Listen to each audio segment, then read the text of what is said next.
Tonight in Iowa, the Democratic Party begins to make that crucial decision. Who will it choose to take on Donald Trump? Part of being Iowan is the gamesmanship of the night of. Who won tonight? How much does it matter? And what are the Republicans up to? Also tonight, Ottawa's plan to get Canadians out of China. I just want some clear answers from somebody, and I want my family home. Why some families may be split apart. Chilling new evidence from Iran in the Flight 752 investigation. And Ontario teachers start a week's worth of pressure. No ifs, no buts, no education cuts. Will it move the government? What about parents? This is The National.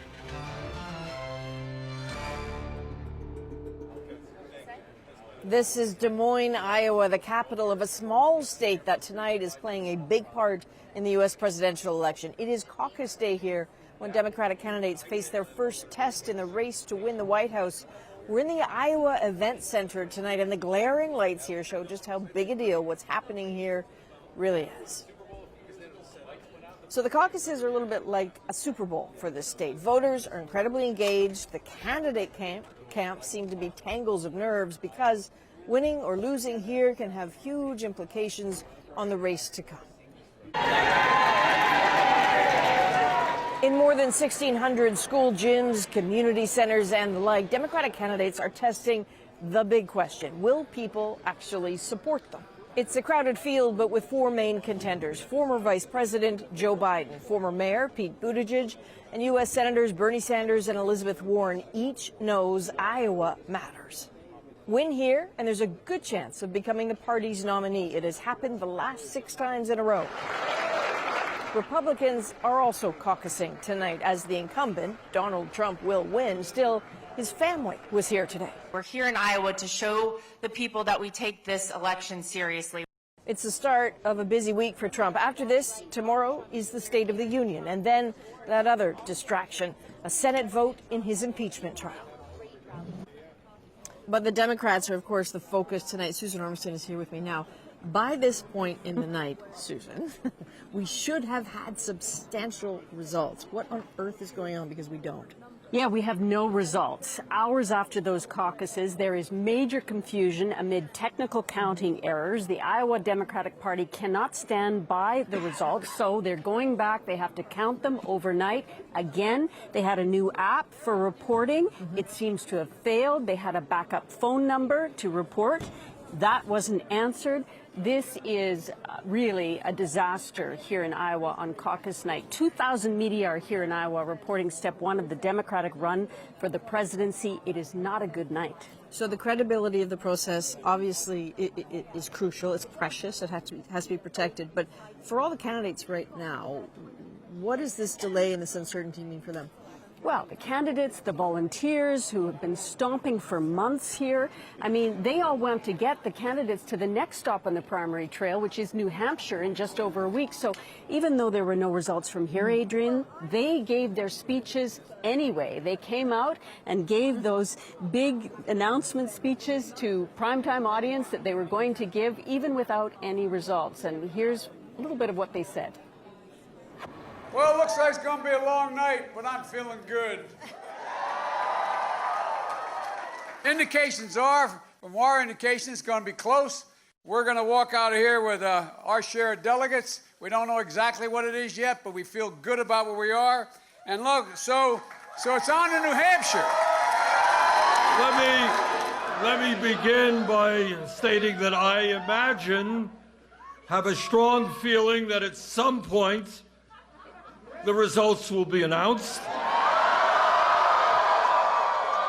And when those results are announced, I have a good feeling we're going to be doing very, very well here in Iowa. We don't know all the results tonight, but tonight has already showed that Americans have a deep hunger for big structural change to make our economy and our democracy work for everyone. It is so strange in Iowa right now. You have been to a number of events over the past couple of days. I know you've watched some of the rallies. What has stood out for you as being interesting or telling? Well, the enthusiasm and the engagement, and I can't help thinking what those people are thinking tonight. All that work and no result. They were all hyped up. Now, you know, we had Bernie Sanders there talking. He got enthusiastic, thousands of people at a concert on Saturday night. Joe Biden, much smaller events, very quiet, sort of one-to-one communication. But all this was supposed to give us a signal tonight of where this race was headed. Who might be the eventual nominee? That's going to have to wait, Adrian, either for tomorrow or for the next primary in New Hampshire. Very briefly, Pete Buttigieg seemed to have an interesting few days here. Yes, and remember, a year ago, we didn't know how to pronounce his name. You know, a mayor from Indiana. He's in that top tier of 4 candidates. We think he's going to live to fight another primary for sure after the events of tonight. All right, Susan, thanks very much. Appreciate that. With all the drama for the Democrats, it is easy to forget that the Republicans are also caucusing today. But even if their race is quieter and hardly a race, they have ways of reminding all that they're here too. 4 more years, yeah! 4 more years! That is the Trump tractor. Coming later, we'll take a closer look at the Republican strategy here in Iowa. And in Washington tonight, Republicans are warming up for a victory lap as Donald Trump's impeachment trial is winding down. Now, the lawyers on each side seem to know it's all but over. As Paul Hunter explains, today's closing arguments were not aimed at the senators. They were designed for the voters. History will not be kind to Donald Trump. I think we all know that. It was the Democrats' last chance to try to convince Republicans that the Donald Trump presidency must now end, describing it this way. It's damning, chilling, disturbing, and disgraceful. But with the Senate trial's outcome all but certain, no one doubts Trump will be acquitted Wednesday. Consider the likely real audience for today's final arguments, American voters, who 9 months from today will either vote in someone else as president or re-elect Donald Trump. All that's left is for everyone to make up their minds. In fact, Trump's lawyers made that part of their own final argument in slamming the Democrats' case. This body must stand as a steady bulwark against this reckless and dangerous proposition. The only appropriate result here is to acquit the president and to leave it to the voters to choose their president. So Democrats focused on Trump with a portrait of a president they want voters to think about in the run-up to November. He has betrayed our national security, and he will do so again. He has compromised our elections, and he will do so again. You will not change him. You cannot constrain him. He is who he is. Truth matters little to him. What's right matters even less, and decency matters not at all, said Adam Schiff. He is a president who can never be trusted to do the right thing. You just can't. He will not change, and you know it. Then again, Trump's determination to do things his way is precisely why millions of Americans voted for him in the first place. And after these many weeks of the impeachment process, the fact is, millions of Americans are still set to do so again. And Trump knows it. Paul Hunter, CBC News, Washington.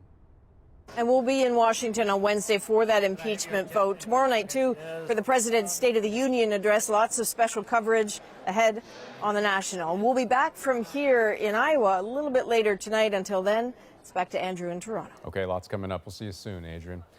Let's talk about the coronavirus outbreak. There are now more than 20,000 confirmed cases in China. The total number of deaths from the virus up to 425, which is more than the 2003 SARS outbreak killed in China.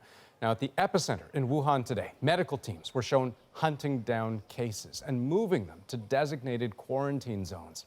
The number of new cases emerging each day still growing, and by many estimates will continue to in a significant way. But there are encouraging numbers as well. The daily rate of recoveries from the virus is also ticking upwards, underscoring that so far, in the vast majority of cases, people survive it. But Canada is getting set to airlift people out of China. The government has one plane on its way, another ready if needed. David Cochrane explains how it's supposed to work and who's getting left behind. Over the last number of days, we have been working around the clock. Working around the clock to evacuate people from halfway around the world, and still some big details to sort out. We need Chinese approval for the flight manifest and all the documentation of Canadians wishing to leave. That manifest is key. Only people on that list will be allowed to pass through the police checkpoints on the way to the airport. While that's being sorted, the evacuation flight will wait in Hanoi until it gets permission to enter China and land in Wuhan. From there, it will fly to Vancouver before refueling and making its way to the Canadian Forces Base in Trenton, Ontario. All passengers will remain at CFB Trenton for 14 days after arrival to allow for a full health assessment. Nobody with symptoms will be allowed on the plane in China. Anyone who becomes ill during the flight will be isolated from other passengers and then taken to hospital either in Vancouver or Trenton. At least 300 people have asked for help, but China won't let everyone leave. The concession or the position that has been taken by China is to preserve family unity. China's concession comes with a limit. Canadian citizens can go, but permanent residents or Chinese citizens who live in Canada, well, they can only get on that plane if they are the guardian of a Canadian child who would otherwise have to travel alone. I just want some clear answers from somebody, and I want my family home. Which leaves Monty Gisborne stuck. He's a Canadian citizen here in Canada, his wife and daughter, permanent residents, stranded in Wuhan. They're scared. They got news yesterday that my wife's mother's best friend died of the coronavirus. So that's a bullet close to home, isn't it? Canada will push that they be allowed to leave, but it's China's call. And right now, China says no. David Cochran, CBC News, Ottawa.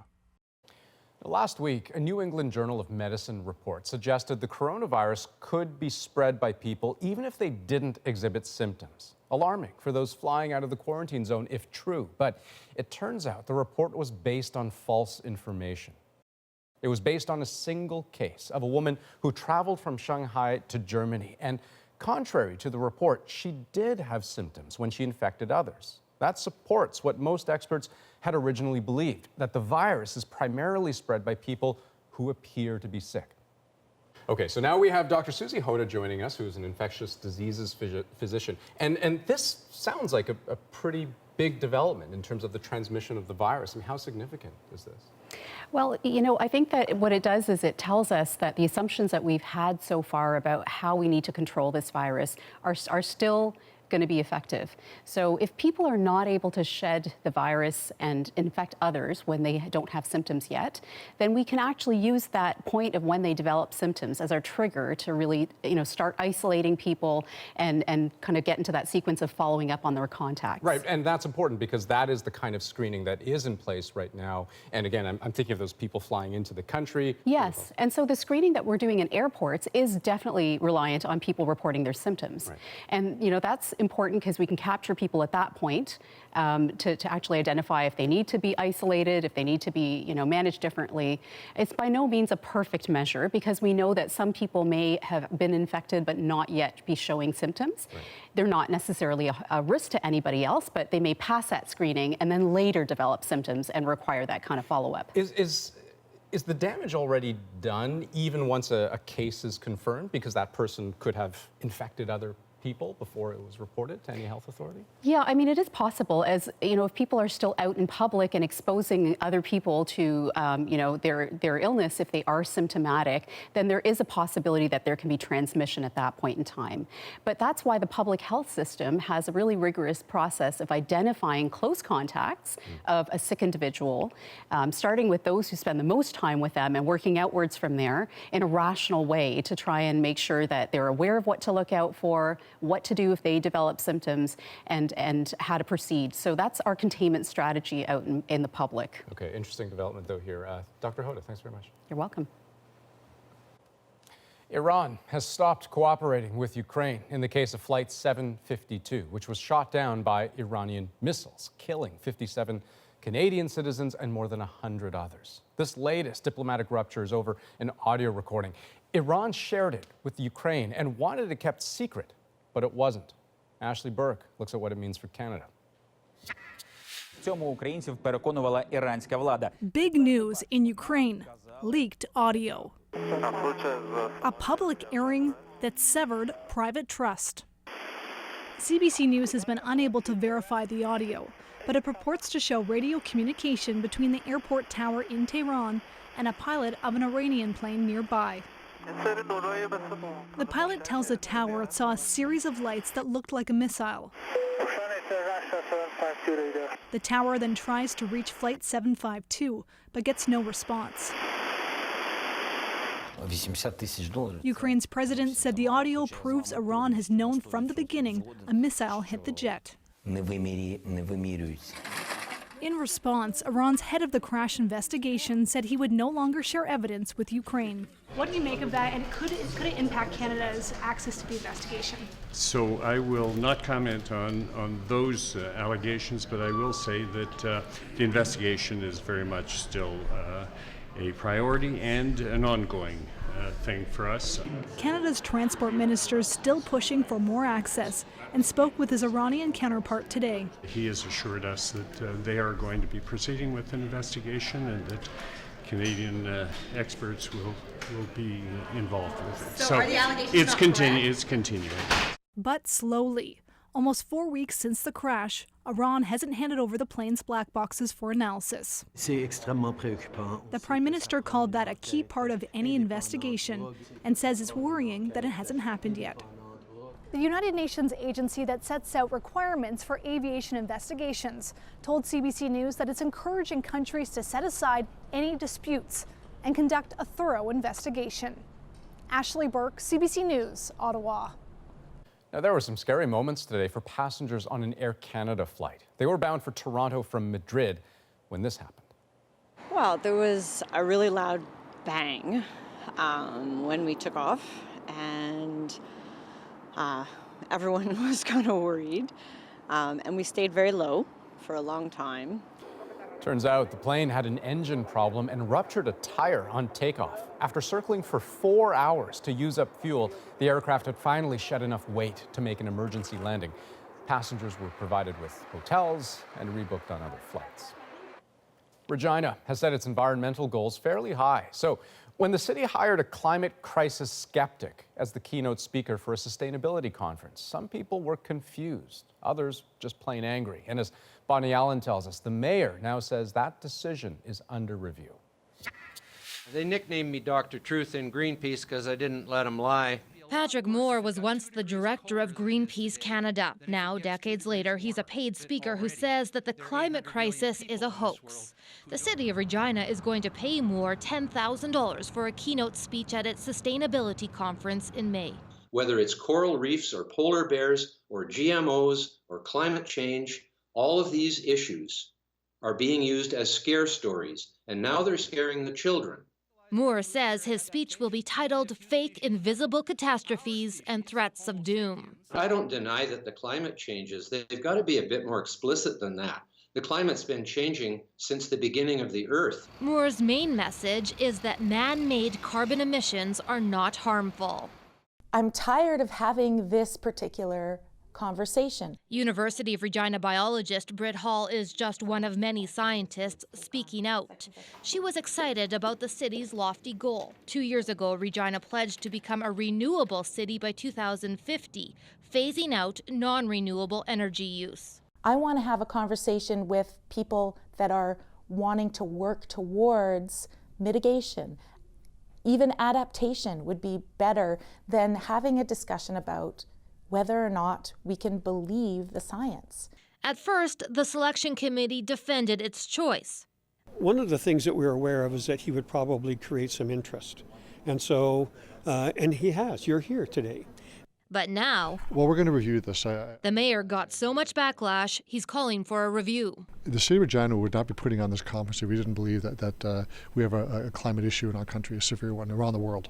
And we're trying to do our part. Patrick Moore says he hopes so-called cancel culture won't triumph and that people will listen to his speech before criticizing his message. Bonnie Allen, CBC News, Regina. Well, teachers across Ontario will walk off the job again this week.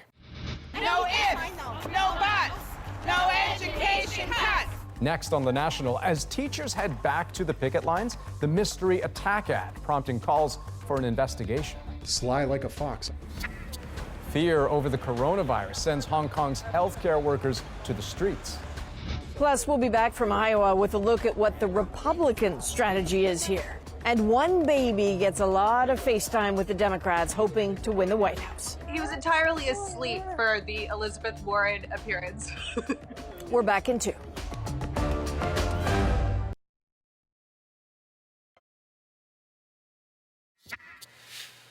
Ontario teachers are stepping up the pressure, increasing their rotating strikes from once a week to 2, and in some cases 3 days this week. As the CBC's Ali Chiasson tells us, it affects hundreds of thousands of elementary and secondary school students. No ifs, no buts, no education cuts. Rally cries, picket signs, teachers saying things like, I think it's important that we do the right thing to support our kids. Rotating teacher strikes have been going on for months across Ontario. This week it's back to back. Some schools will be out 2, even 3 days. Both the teachers' unions and the government are accusing each other of being unfair. It seems like every time the government comes forward to satisfy something, that the union brings it back to what this is increasingly becoming all about, teachers' compensation. This is about the kids, this is about our classrooms, and this is about special education and the needs of our students.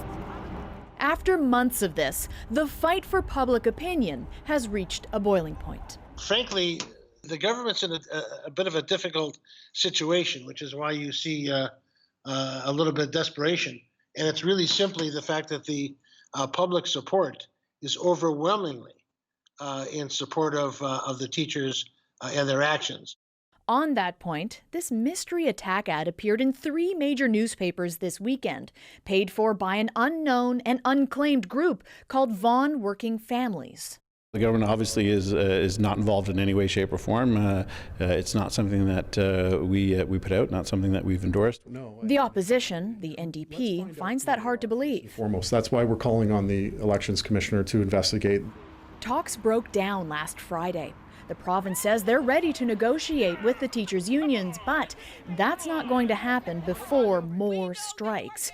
Next up, walkouts at elementary schools and high schools from 10 different boards, and all Catholic schools will be closed.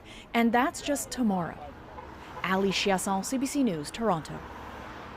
And we are keeping a close watch on several other stories tonight. Hundreds of people stranded at a BC ski resort have finally been able to return home. They were able to open the road at 12 o'clock for one-way traffic for those leaving. A convoy of cars snaked their way out of Sasquatch Mountain this afternoon. Some 500 people became trapped after a mudslide blocked the only route in and out of the area. About half of them paid for helicopter rides yesterday. The others hunkered down, some without power, waiting until it was safe to leave.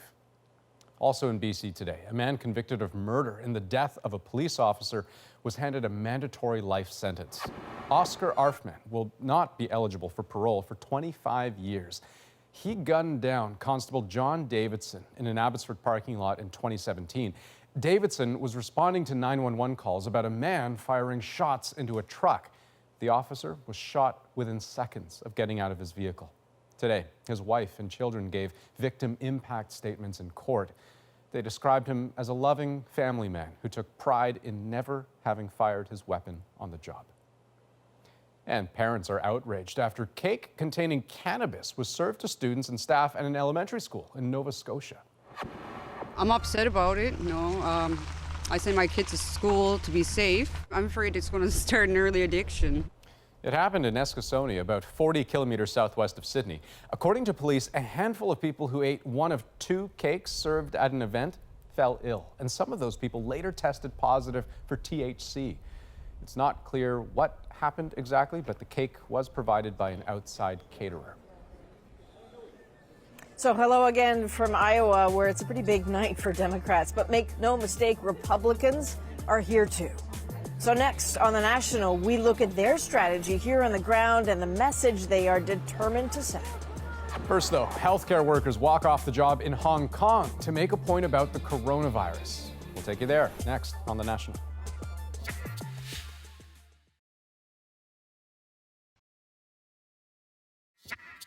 If we invest in fighting at the epicenter, at the source, then the spread to other countries is minimal and also slow.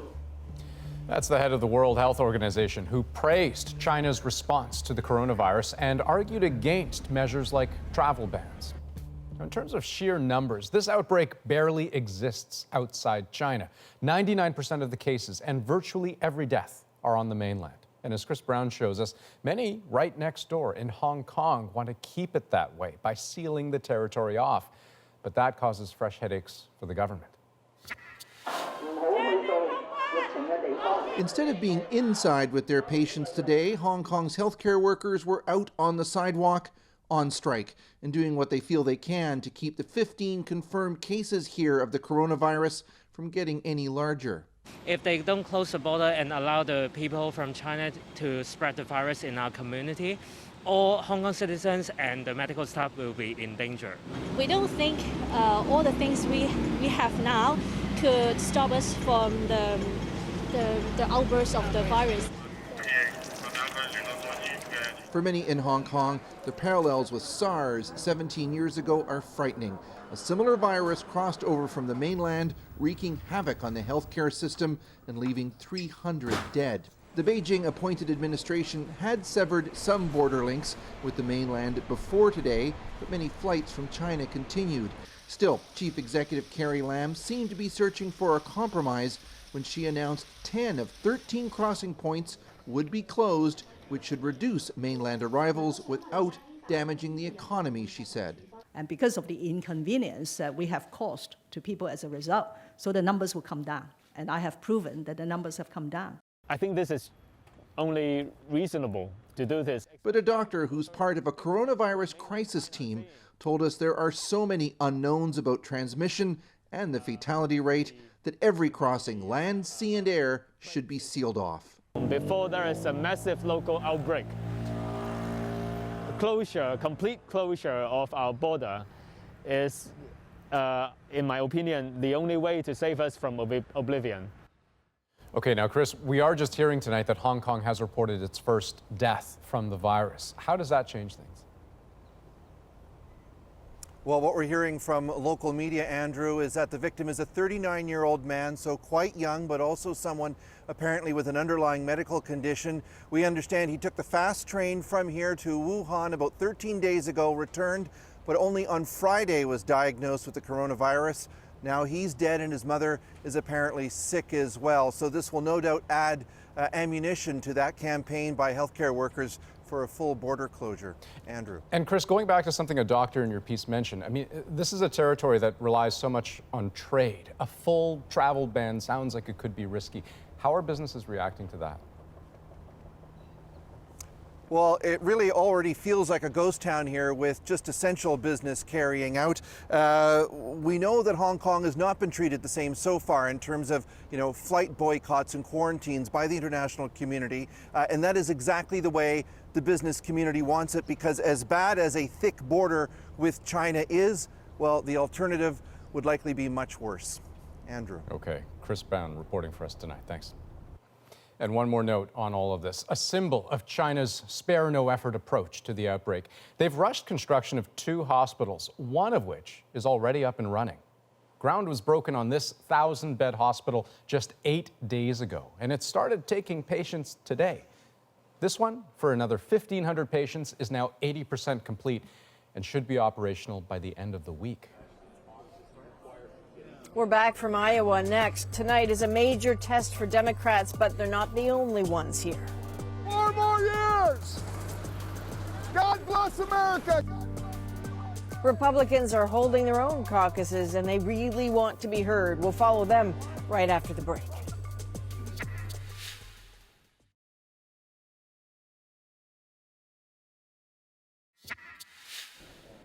So welcome back to Iowa, and our top story tonight. U.S. Democrats launched the long and messy process of choosing who will lead their party and challenge Donald Trump for the White House. We are here as it happens and to try to make sense of the results. as they slowly come in. But so far, those results have barely been trickling in. Firm numbers were expected much earlier than this. In fact, in 2016, most of the results were in by this time. Democratic officials say their emphasis is just to make sure the data is correct. So right now, everything hinges on counting and computing. One caucus secretary tweeted that he tried to report results by phone and was put on hold for more than an hour. In his precinct, the top 3 candidates were Bernie Sanders, Elizabeth Warren, and Pete Buttigieg. But all results remain quite preliminary. And so let's talk to someone who can mercifully shed some light on this. Political scientist Dave Redloss. You just wrapped up teaching a course on the Iowa caucuses, so I'm not letting you go all night at all. All right. I need you to know that the latest update from the Democratic Party is that there are inconsistencies in the results, but there's been no hack, there's been no intrusion. The app that was used to upload the results did not fail. So, David, it looks like we're looking at a reporting issue, and they say they're still counting. Why does it matter that they get this so precisely right, and it's worth taking the time right now? Well, it matters because Iowa matters a lot. Iowa matters to the candidates. What happens here will have influence on how they do in later states and how the media reports their prospects going forward. But it's also really critical for the Iowa Democratic Party as well, and for the position of Iowa as the very first state to vote. So it really is critical that they get this right. From everything we're hearing so far, it seems more likely that the issue really is making sure they get it right, and as you said, a few inconsistencies rather than something more major than that. So we know that some of the candidates have had conversations with people from the Democratic Party. You were at a caucus earlier tonight, and you saw some stuff that seemed odd to you. What was that? Well, it wasn't so much odd, although with the rules changes, there was some confusion about when to fill out these voting cards. And as it turned out, the precinct chair was unable to use the app because his PIN number didn't work. So they ended up trying to call the results, and as far as I know, they were able to, didn't have the kind of delays some people have reported. But nonetheless, it was not exactly as smooth as they'd hoped it would be. This is not the election for growing pains. No, it's really not. I mean, between what's going on nationally and the Democrats' sense of an existential crisis, really, with Donald Trump in the White House, and the Democrats themselves having a very significant internal battle between the center-left part of the party and the progressive liberal part of the party, this is not the time for challenges like this. So briefly, I understand that Iowa is important because it's first, but for people sitting at home in Canada saying, why are you spending so much time looking at Iowa? It's a tiny state, it's overwhelmingly white, it's an aging population, it's not necessarily reflective of the rest of the country. How do you counter that for them? You know, that's all relatively true. But at the same time, at least on the Democratic Party side, the things Iowa voters care about are what Democrats are caring about nationally, so that things like the healthcare system, like climate change, are at the top of Iowa voters' minds.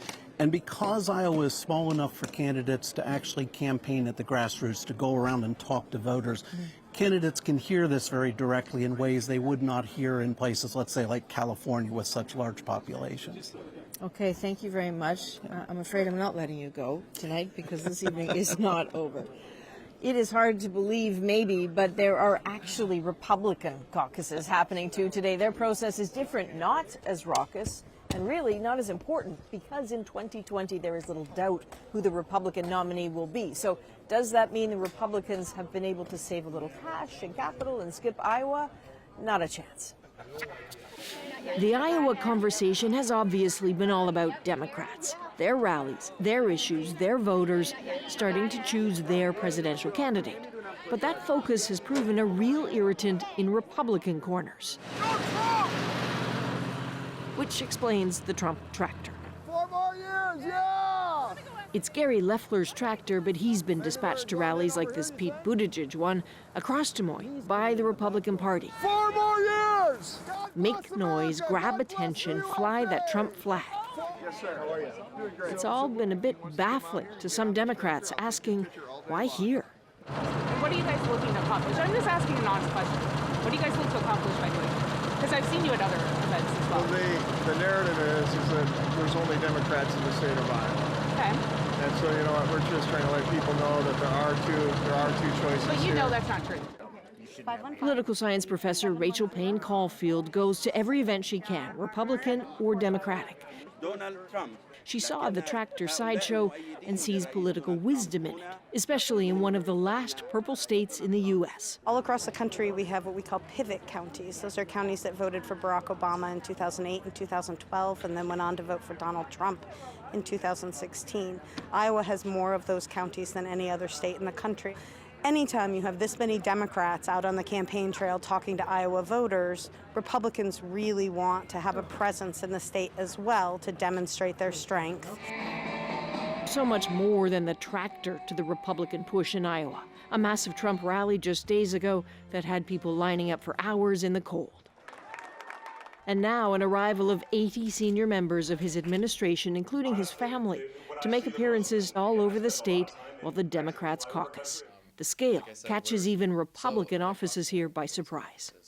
You've never had an arrival of firepower, of surrogates this big before. Right. Yes, it's pretty unprecedented. Although I will say, what inspired President Trump's visit to the state was President Reagan in 1984 actually did the same thing. He held a big rally. I think it might have been the night before the caucuses, just to fire up Republicans in the state. And obviously it turned out well for him. He ended up winning 49 of the 50 states in '84. We're doing our best to help farmers work their way back, strengthen their prices. Ronald Reagan's appeal to farmers in 1984 was cautious. He knew life had been hard for them under his administration. They've definitely been hard under Trump's. Farm bankruptcies up 20% in 2019, the highest in 8 years. And the trade war with China has hurt prices. But stick with him or else is the line. And if we don't win, your farms are going to hell, I can tell you right now. Gary Leffler was in that audience. He's a row farmer. He's taken a hit on soybeans. 4 years ago, Trump was not his first choice. But he wears his loyalty now all over that tractor. So even though you might have been hurting financially, and a lot of farmers were, you were still willing to have faith in him. We were still supporting him. You know, there was a couple guys, the guys that if he doesn't get this straightened out in 3 months, I don't know what I'm going to do. But as a whole, they got it. They're grateful for the new NAFTA, believe it will work. Grateful for the trade deal with China, believe Chinese imports will surge. Faith is their fuel, and this may be the Democrats' day, but the likes of Gary Leffler and his tractor are determined to make Iowa a Republican moment. So after catching this action in Iowa, we're on the move once more because this is a really big week for our American neighbors. Tomorrow, we'll bring you the national from Washington, D.C., as President Donald Trump delivers his State of the Union address. And we'll be there Wednesday, too, for that historic moment as the Senate votes on whether to remove the president from office now that he's been impeached. And so we'll be back in just a few minutes with more from here in Des Moines, Iowa. You will meet the baby, Andrew, who managed to snag a lot of the photos with Democratic hopefuls. That's coming up in tonight's Moment. Can't wait. First, though, a sacred animal returns home. The return of the bison. Next on The National.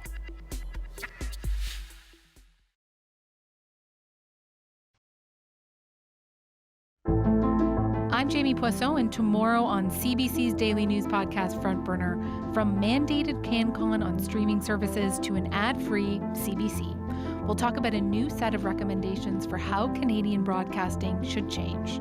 Subscribe wherever you get your podcasts. Welcome back. Let's turn now to some of the other stories making headlines tonight. Conservative radio host Rush Limbaugh has revealed a difficult diagnosis. I can't help but feel that I'm letting everybody down with this. But the upshot is that I have been diagnosed with advanced lung cancer. The 69-year-old says he will continue to host the Rush Limbaugh show as much as he can, but will take time off for tests and treatment. Limbaugh is one of the most influential voices of American right-wing politics. To the UK now, where the discovery of an old bomb, believed to be from the Second World War, forced an evacuation in central London. Several streets around the famous Charing Cross Road and Oxford Street were cordoned off. The bomb was unearthed at a construction site, and believe it or not, this does happen from time to time. According to government figures, hundreds of unexploded bombs are believed to be buried across the country. And for the second year in a row, Greta Thunberg has been nominated for a Nobel Peace Prize. Her name was put forward by 2 lawmakers in her home country of Sweden. They said Thunberg has worked hard to make politicians open their eyes to the climate crisis and said action for reducing our emissions and complying with the Paris Agreement is therefore also an act of making peace. The 17-year-old spent much of last year leading climate protests in cities across Europe and North America. Well, some First Nations in Saskatchewan are working together to bring a sacred animal back to their traditional territory, one that was key to their survival for centuries. Yet, most Indigenous people have never had the chance to live among the bison. As Bonnie Allen reports, they have a simple plan to change that. It's been more than 140 years since Plains bison roamed this land, so it was quite the welcome party. As the animals finally came home to Zagame Anishinaabe First Nation. We're once again reconnecting with the spirit of the buffalo, and we're welcoming this medicine to our land. Commonly referred to as buffalo, there were once millions of bison in North America, but the population was decimated to near extinction due to overhunting as well as disease and drought. There's been a recent push by Parks Canada to restore bison to national and provincial parks, but this is a private initiative. It started 5 years ago when an Alberta rancher agreed to donate 22 bison to Papikasis First Nation. I wanted to do something different, something that would make a difference. And it has. Alan Bird manages the herd. We've always been the buffalo people. The community has slaughtered some bison for meat and ceremonies, a reminder of the past.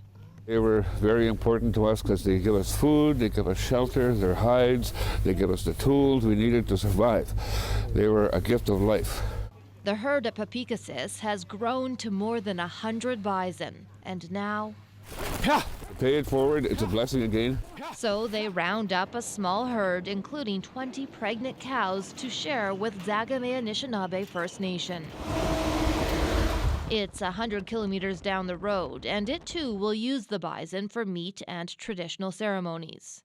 I witnessed a couple of our people in tears. In 5 years, Zagame will share bison with yet another First Nation. For now, they celebrate the return of a sacred animal, a symbol of hope. Bonnie Allen, CBC News, Zagame Anishinaabe First Nation. If you're running for political office, you need stamina, a stump speech, and the know-how to hold a baby. Well, here in Iowa, it seems they all held this one. Baby Orrin's handler-in-chief brings us our moment. Next.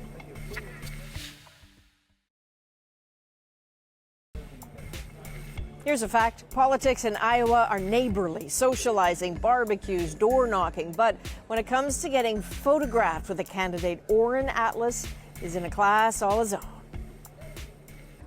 So he's had some personal meet and greets with about a dozen contenders for the U.S. presidency and didn't spit up on any of them. Orrin and his mom provide our moment. We found ourselves in Iowa for 5 months, and I think that we would have really missed out if we didn't try to participate in the Democratic tour that happens through there. What happened is I went to the Joe Biden office opening. The people in the crowd said, "Joe, there's a baby. Take a picture with the baby," and kind of moved us forward.